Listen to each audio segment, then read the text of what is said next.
Hey, what's your neighbors, and welcome back to my channel.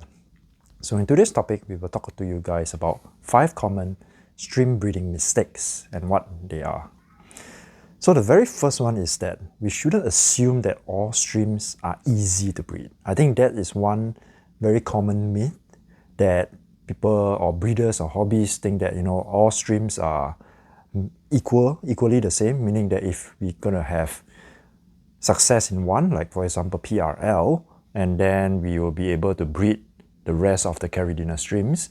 And if we breed new Caridinas, then we'll be able to breed Caridina. So I think that's a myth in that sense. And one of the reasons is that even if you are successful, very successful in, for example, breeding in PRL, you may not be able to breed black fancy tigers. You may not be able to breed well in orange eye, Caridina streams.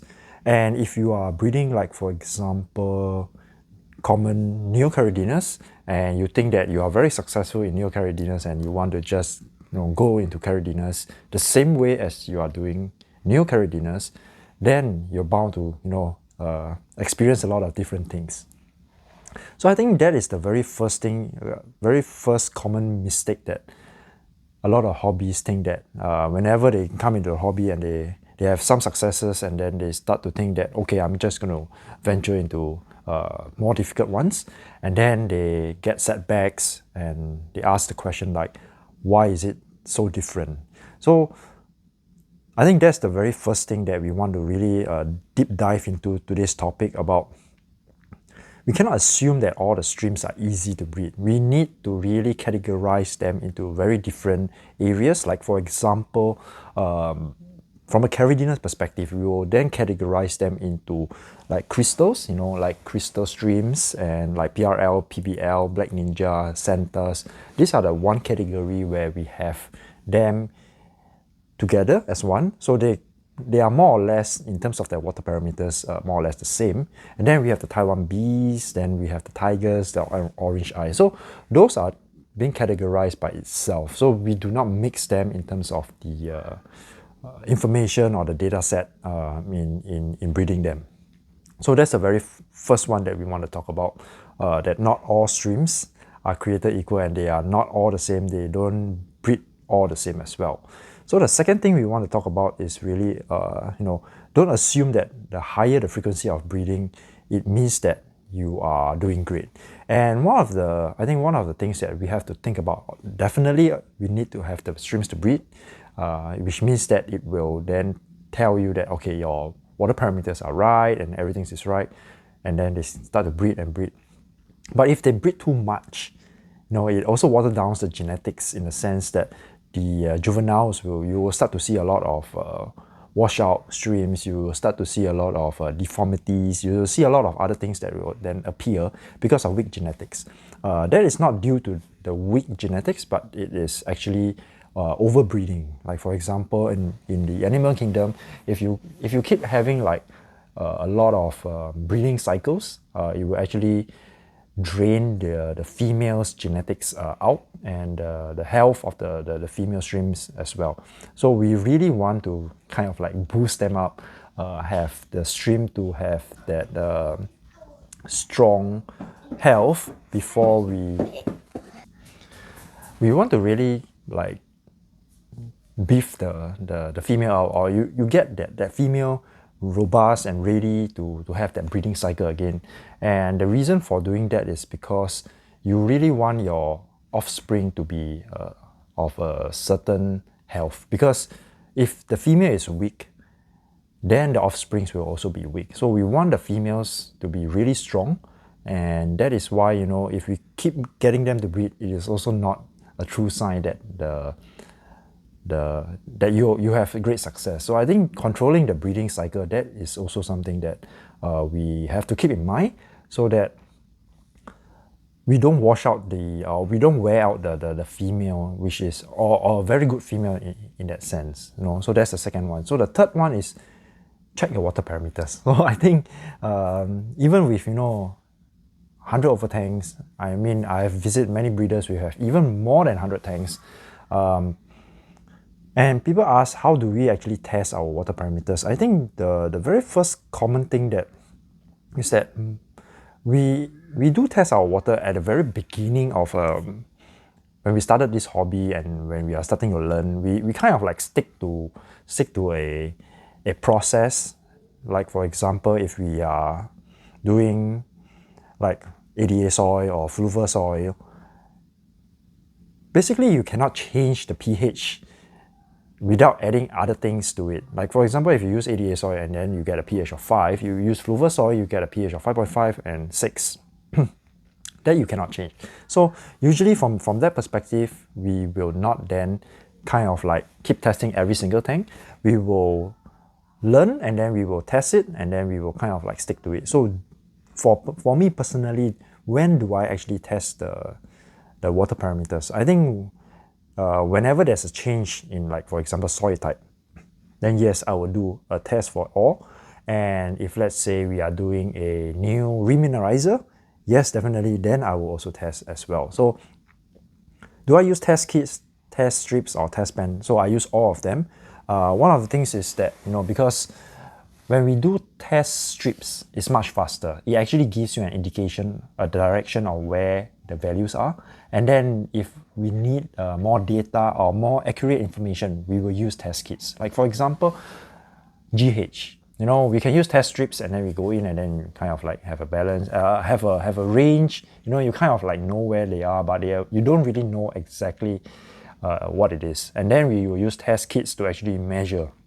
But however, test kits, they are also not a foolproof way of saying that if it's GH3 or GH4 or GH5, because from a number perspective, it can be 3.1 and a 3.9. They are still 3, So there's a great range of numbers in that sense. So do we do test kits, like test pens and all that, like TDS pens, pH pens, and all? Yes, we do as well. So when we say check your water parameters, even you have 20 years of experience, like we have a lot of years of experience, but do we test it? When do we test it? Especially, like I say, when there's change to the products that we use, or if there's a massive problem in the tank. Of course, definitely we will remove the stream first and then we will test and see what really happened. More often than not, there must be something wrong with the water parameters. In terms of ammonia, I don't think that's, if let's say there's an ammonia spike, basically you can't really test it, because when the spike happens and then it goes back down, so that's where the data has already passed. It becomes history. So that's the very third thing, is to really check your water parameter. So the fourth thing is that it's either you have sufficient hiding space or you remove aggressive male. So that's one of the two things. Like for example, if you don't have many hiding space, if you are a breeder, purely a breeder, and you have like a lot of males in the tank and you want to breed them with the females. But the thing is, if you have one very aggressive male against the population of a few females, sometimes the aggressive male can actually keep killing the females and you don't really know what is the problem with it. So whenever you see signs like, oh, this time one mold and one death, and then you have another mold maybe a week later and then you see another death, this could generally then be, you have to then look at this telltale sign to actually see that these are all breeding mistakes that a lot of breeders make, including myself. So because we won't know which male is aggressive until you put them in there, and then you really think about and look at and observe and see, oh, it actually kills a female. So this happens regardless whether they are non-caridinous or caridinous. I think these are some telltale signs or observations that you cannot really test. There's no test kit like, are you a aggressive male or you are not an aggressive male. So you are not able to tell. Some males, they are, from the looks of it, they look like normal. They just forage around. They are very docile. But when it comes to breeding, either they are inexperienced or they are, I don't know what's wrong with it, but they will always go and attack, or they mount it wrongly, or they kind of like get too anxious and kill the female. You know, whenever the female gets bruises, it opens up the Pandora box, because then other females will think that there's food, there's there's blood in the water, so they will just go and attack the female. And the fifth common mistake is that, especially for breeding mistakes, is you do not feed sufficient food to the female, because like I've mentioned in the very first one, is that we cannot assume that all shrimps are easy to breed. So on the fifth point, on provide plenty of food. So this is very, very important. So there are two ways to look at it. The first way is really about having a very, very strong water parameters whereby you have a lot of biofilm, have a lot of microorganisms in the tank that is always constantly, multiplying. And then, when the microorganisms like, copypods and cyclops and all the like Daphnias, when they consume all this algae in the tank, they kind of like eat it, and then their lifespan is also very short, and they die, and then the shrimps will also consume them, so they are kind of like free protein food for the shrimps, and it helps to promote breeding as well. The thing is, this thing has to continue on, and you have to then keep feeding the tank. So you are kind of like feeding the tank. You are nourishing the entire water parameters, the water column, to create the ecosystem whereby there's this constant life food for the shrimps as well. The other part of it is that if you do not have a lot of microorganisms, for example, from a feeding perspective, then you have to supplement them. Like for example, if there are no microorganisms in the tank, there are no sufficient biofilm in the tank, then they will not be able to grow up faster. But from a breeding perspective, we really need to consider supplementing them with protein food. So regardless whether you are the school where you believe in high protein, meaning that you can use above 40% protein feeds, or you want to use plant-based protein feeds below 30%, that's also perfectly fine. And one of the things is that we need to make sure that the shrimps are actually consuming them rather than just foraging because of foraging, where the feed is attracted. The shrimps are attracted to the feed. They kind of keep foraging, but they are actually not consuming them. One way to actually see them consuming is that whatever color that the food is, the byproduct, when they pass it out, you can actually see that it shows it in their poop, in that sense. So gut health is very important. Breeding, if you want to really breed good shrimps and have a good breeding cycle, I think that is all very important. Encompass that, so you have a sufficient amount of food. You do not overfeed them, but however, if you can feed them with their natural food like biofilm, I think that will actually help them a lot. So that is also why I'm also an advocate in natural biofilm feeding. Keep feeding them with biofilm as much as you can, because that is the natural food for them in the wild.